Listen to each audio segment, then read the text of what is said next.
Insert Captain America meme. So, you decided to try out Hood Outlaws and Legends.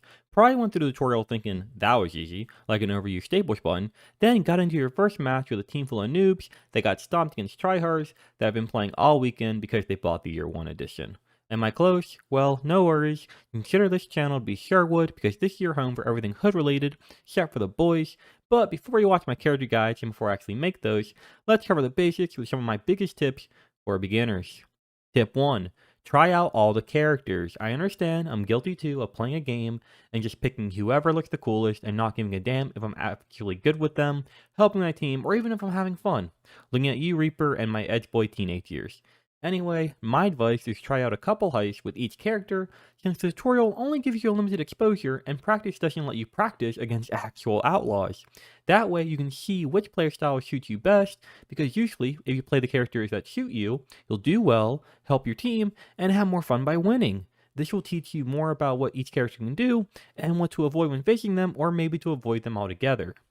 Tip 2. Learn your role. Now that you've found what character you like the most, and hopefully a backup pick as well, take some time to figure out what you should be doing during the heist.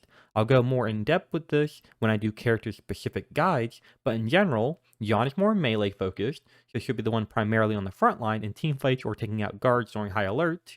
Took is the support that can drain stamina or break blocks using his heavy lunge and heal the team with his ability. Marianne excels in stealth, so use her for assassinations on unsuspecting players or NPCs, exploring the map, and keeping control of capture points. When it comes to combat, think of her as the traditional rogue, meaning focus on enemies that have low health or sneak up behind enemies in combat to secure the assassination. Remember, it's not a kill steal, it's a kill secure. Robin is probably the character I see used the most differently, but in my opinion should be played, well, as an archer or a sniper. Use ropes or ladders to climb to vantage points that provide line of sight on objectives.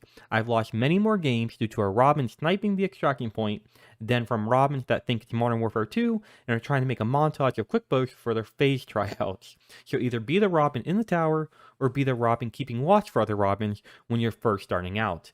There's also other random gameplay advantages for each character, such as Robin climbs the fastest, Marianne unlocks doors the fastest, and Jan and Took winch the fastest, so try keeping those in mind.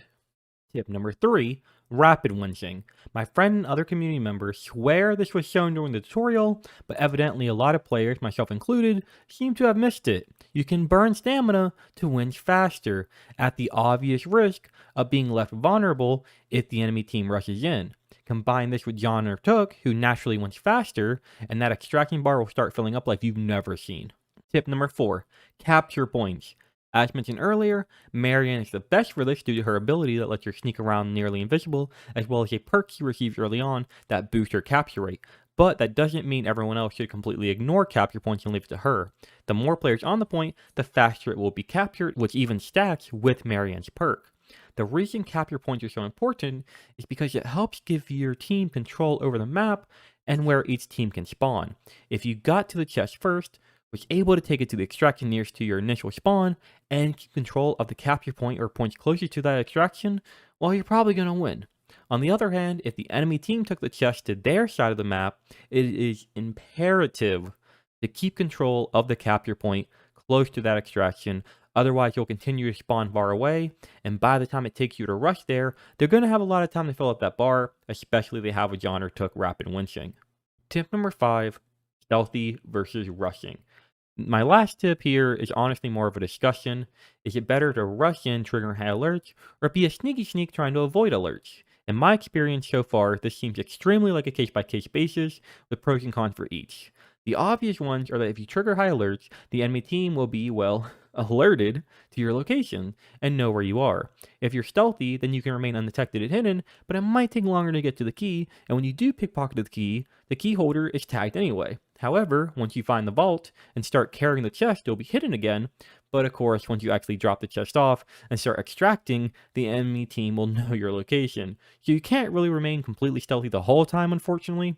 But there's definitely benefits to it, such as gates will remain open and there will be less guards to worry about. On the other hand, triggering high alerts in order to close the gates can be useful for making the enemy team take slightly longer routes, and sometimes you can train guards to the extraction similar to COD zombies. This will be both a blessing and a curse, though, because the guards in this game are the most disloyal creatures I've ever seen. They will literally be attacking someone else, then immediately spin around and attack you instead for seemingly no reason.